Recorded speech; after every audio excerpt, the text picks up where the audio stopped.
तो UNESCO world heritage sites, exam में prelims में इसके ऊपर क्वेश्चन आ चुका है, एक बार नहीं बहुत बार आ चुका है, अभी रिसेंटली भी इसी के ऊपर क्वेश्चन ही था। तो क्या लिस्ट है ये ऑल वर्ल्ड हेरिटेज साइट्स की? तो बेसिकली हम बात कर रहे हैं हेरिटेज साइट्स जो इंडिया में, और हेरिटेज साइट्स होती कितनी है, हेरिटेज साइट्स को कौन डिक्लेयर करता है, कंट्री का क्या रोल होता है, यूनेस्को यूनेस्को का क्या रोल है, ये सारी बातें हम इस वीडियो में करेंगे। एंड ये जो लिस्ट है इट इज अपडेटेड लिस्ट, यानी कि 2024 तक आपको इसके अलावा, आज जो मैं वीडियो रिकॉर्ड कर रहा हूं दिस इज अगस्त 2024, तब तक ये अपडेटेड लिस्ट है। इससे पहले जितनी भी मॉन्यूमेंट्स को या जितनी भी प्लेसेस को क्लासिफाई किया गया है इनटू वर्ल्ड हेरिटेज साइट्स वो इसमें कवर्ड है, तो आपको कुछ और रेफर करने की जरूरत नहीं है। अब होती क्या है world heritage site? It's a landmark area जिसको लीगल प्रोटेक्शन दी जाती है bye international convention.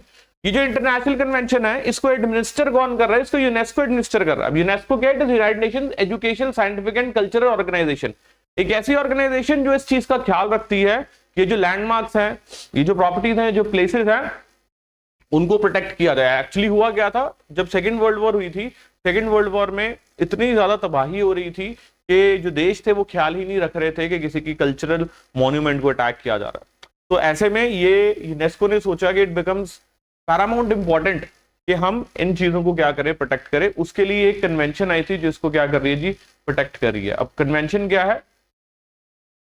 Protection of the world culture and natural heritage, commonly known as the world heritage convention.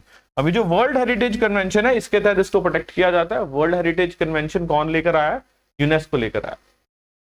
So they are designated by the UNESCO for having, अच्छा ये sites क्या है? जिनकी cultural, historical, scientific या फिर other forms of significance है, ये वो वाली साइट्स है। So they are judged to contain culture and natural heritage around the world considered being of outstanding value to humanity. तो टोटल 191 जो स्टेट्स है they are party to it, and India ने formally sign कर दी है convention on November 14, 1977. So there are currently 1172 world heritage sites across 166 countries. Okay, anyway ये number आपको इतने याद करने की जरूरत नहीं है। इंडिया में टोटल 42 नंबर्स हैं जो आपको याद रखने हैं। अब यूनेस्को का जो एडवाइजरी बोर्ड है, which is International Council on Monuments and Sites and International Union for Conservation of Nature, so it is ICOMOS and then IUCN, ये मिलके क्या करते हैं? मिलके नॉमिनेट करते हैं, and this becomes the important point for your prelims. Prelims के question में आपको इसके ऊपर स्टेटमेंट आ सकती है कि कौन जो है वो नॉमिनेट करता है साइट्स को, तो वो मैंने आपको बता दिया। अब देखते हैं साइट्स के बारे में कि टोटल 42 साइट्स हैं और वो कौन कौन सी है। Number 1 is Agra fort. अब आगरा फोर्ट की अगर हम बात करें, 1983 में इसको क्या किया, इंक्लूड किया गया यूनेस्को की लिस्ट में। अब ये नंबर्स में भी उतने इंपॉर्टेंट नहीं है, लेकिन कौन सी प्रॉपर्टी, आई मीन टू से कौन सा ऐसा लैंडमार्क है, कौन सी प्लेस है और सिग्निफिकेंस क्या है। तो सिग्निफिकेंस इसकी है जी, Mughal palace fort with crucial history, we know this Agra fort. Then Ajanta caves, again 1983 में, this is ancient Buddhist cave painting and rock architect. यहां पर आपको रॉक आर्किटेक्ट नजर आएगा, सी रॉक्स में से कैसे आर्किटेक्चर आपको नजर आ रहा है, एंड उसके साथ साथ एंशिएंट बुद्धिस्ट केव पेंटिंग्स आपको यहां पर मिलेंगी। सो अजंता केव्स को क्या किया गया जी, क्लासिफाई किया गया into UNESCO list. Then Ellora caves Maharashtra में, outstanding crystallization of ancient Indian rock cut architect, again Buddhist, Hindu and Jain tradition को रिप्रेजेंट करने वाला क्या है जी, ये रॉक कट आर्किटेक्चर है। See this is also rock cut architecture. तो कैन यू इमेजिन, देखो कैसे इन्होंने ये एक पत्थर को तोड़ के ये सारा क्रिएट किया होगा। It's a literally a cultural heritage site. So Ellora caves 1983 Maharashtra में। ताजमहल उत्तर प्रदेश में आपको नजर आता है, architecture masterpiece of the Mughal era, and हमें ये भी पता है। देन सन टेम्पल कोणार्क, तो यहां तो हर बंदा जाता है जब भी घूमने जाते हो आप, ओडिशा में है sun temple Konark, and this is 13th century temple. क्या कर रहा है जी, basically sun god Surya, which is a unique architectural style and elaborate stone carving. तो ये स्टोन कार्विंग्स के बेस पे बना हुआ सन टेम्पल है जी कोणार्क। तमिलनाडु में group of monuments of Mahabalipuram, तो Mamallapuram, Mahabalipuram 7th and the 8th century architectural sculpture evolution in port city of Pallava dynasty. So Pallava dynasty का ये एक मास्टरपीस है। नेक्स्ट देखते हैं, आपको क्या याद करना है, बस आपको याद करना है बेसिकली कि क्या नाम है लैंडमार्क का और कहां पर है वो लैंडमार्क, ये सबसे ज्यादा जरूरी है। ये हो जाए तो फिर सिग्निफिकेंस के ऊपर जाइएगा, और फिर हो जाए तो फिर आप सालों के ऊपर जाइएगा। तो churches and convents of Goa, again Goa में so remnants of the Portuguese colonial architecture, so जब पोर्टुगीज रूल कर रहे थे तो उनके आर्किटेक्चर का ये क्या है, मास्टरपीस है। देन फतेहपुर सिकरी 1986 में उत्तर प्रदेश में, this is imperial capital city build by Mughal emperor Akbar, Akbar के द्वारा ये बनाई गई सिटी है। And blending Indo Islamic architecture style, so Indo Islamic, so दोनों के मिक्सचर से हमें क्या नजर आता है यहाँ पर, ये आर्किटेक्चर स्टाइल नजर आता है। Then you have again Hampi group of monuments Karnataka में, तो ब्रिलियंट टेम्पल आर्किटेक्चर आपको यहां देखने को मिलता है, सी नजर ही आ रहा है brilliant temple architecture. Then Madhya Pradesh में Khajuraho group of monuments, so cluster of Hindu and Jain temples built in 10th and 11th century, तो erotic sculptures of dancers and the couples, तो यहां पर आपको डांसर्स, कपल्स की सारी इमेजेस देखने को मिलेंगे, images in the sense cultures देखने को मिलेंगे। एंड कुछ कंट्रोवर्शियल भी है ये, otherwise very remarkable masterpiece. Then Elephanta caves Maharashtra, so this is rock cut cave shrines of Shiva sect 6th century common era का है with monumental sculpture. Then Tamil Nadu Great Living Chola Temple, Great Living Chola Temple Tamil Nadu में, this is complexes demonstrating evolution of form and architecture, so again architectural complexes. Then Pattadakal 1987 Karnataka में, so this is blend of northern and southern style, ये जो architecture है blend of northern and southern style का blend है। Then Madhya Pradesh में Buddhist monuments, old stone structures extend from 3rd century BC preserving core of Buddhist and art and architecture, तो Buddhist art and architecture आपको ये नजर आ ही रहा होगा, तो this is Buddhist style actually. Then Humayun tomb Delhi में, मुगल टूम्ब।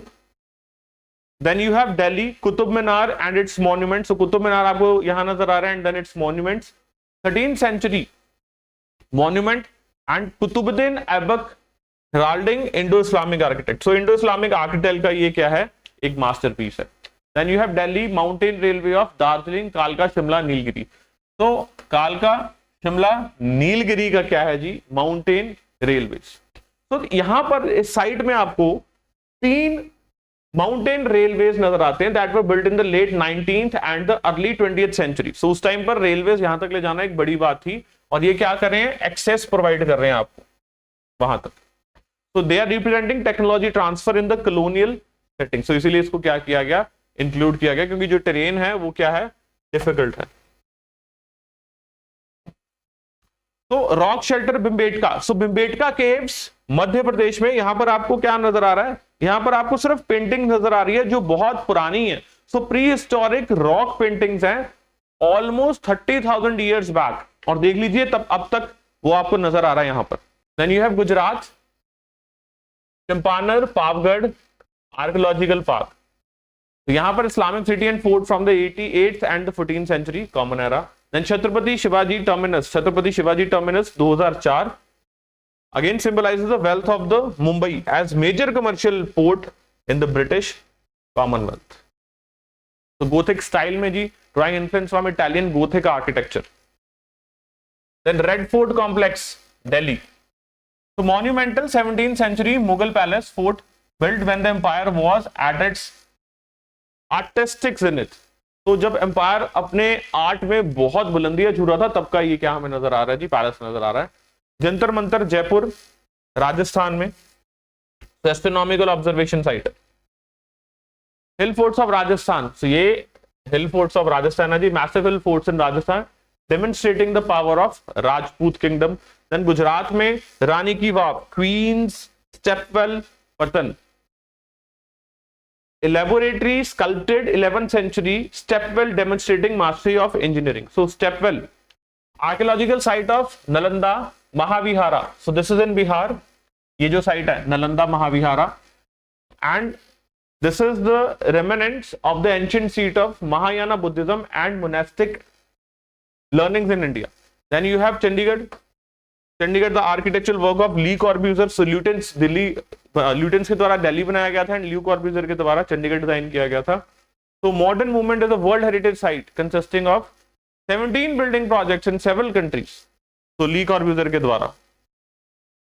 आगे चलते हैं, historic city of Ahmedabad Gujarat, इसको भी बोला गया जी। सो यूनिक आर्किटेक्चरल स्टाइल्स आपको यहां भी देखने को मिलते हैं। Then you have Maharashtra, Victorian Gothic and Art Deco ensembles of Mumbai. So this is Art Deco architectural creation in the growing port city. Then you have Rajasthan, Jaipur city. So this is also World Heritage Site exempling the planning and the architecture. जो planning यहाँ आपको नजर आती है उसके कारण इसको डाला गया है। गुजरात में क्या नजर आ रहा है आपको? धोलावीरा, हड़प्पन सिटी, हड़प्पन सिविलाइजेशन के टाइम की Dholavira site. So one of the largest and the most prominent cities of the ancient Indus Valley. Then you have in Telangana, Kakatiya's Rudreshwar Temple, 13th century engineering masterpiece of Kakatiya dynasty with splendid ornate architecture and sculpture workmanship. West Bengal, Shanti Niketan, ये culture and educational center established by Nobel laureate Rabindranath Tagore, West Bengal, Shanti Niketan. Then sacred ensembles of the Hosala. So famed Hosala temples of Belur, Helbid and Somnathanpura, Karnataka. Then next you have Assam में Kaziranga National Park, home of world's largest population one-horned rhinoceros. तो राजस्थान में क्योलाडो national park आपको नजर आ रहा है. Important manmade wetlands, this is a wetland manmade that too. तो ये आपको एनवायरमेंट में भी ऐसे क्वेश्चंस आते हैं कि मैनमेड वेटलैंड कौन सा है, आर्टिफिशियल वेटलैंड कौन सा है, नेचुरल वेटलैंड कौन सा है. तो Manas wild life sanctuary Assam में critical tiger habitat representing biodiversity of eastern Himalayas. Then West Bengal में you have Sundarban national park, largest estuarine mangrove forest globally endangered by rising sea levels. Then Uttarakhand में you have Nanda Devi and valley of flowers national park, again culture heritage site. तो alpine wild flowers meadows आपको यहाँ देखने को मिलते हैं. Then western घाट, इनको भी डेजिग्नेट किया गया है. तो mountain range running parallel to west coast, ये तो हम ज्योग्राफी में भी देखते हैं. हिमाचल प्रदेश में great Himalayan national park, diverse ecosystem यहाँ आपको नजर आता है. Then Sikkim, Kanchenjunga national park. Next you have Gujarat, Rani ki Vav, queen stepwell पतन, जो हमने पहले भी देखा था. Guys that was all for today's class. World heritage sites हमने कवर किए हैं. ऐसे ही और साइट्स जो इंपॉर्टेंट फिल्म्स के पर्सपेक्टिव से वो लेके आते रहेंगे. Till then, thank you very much.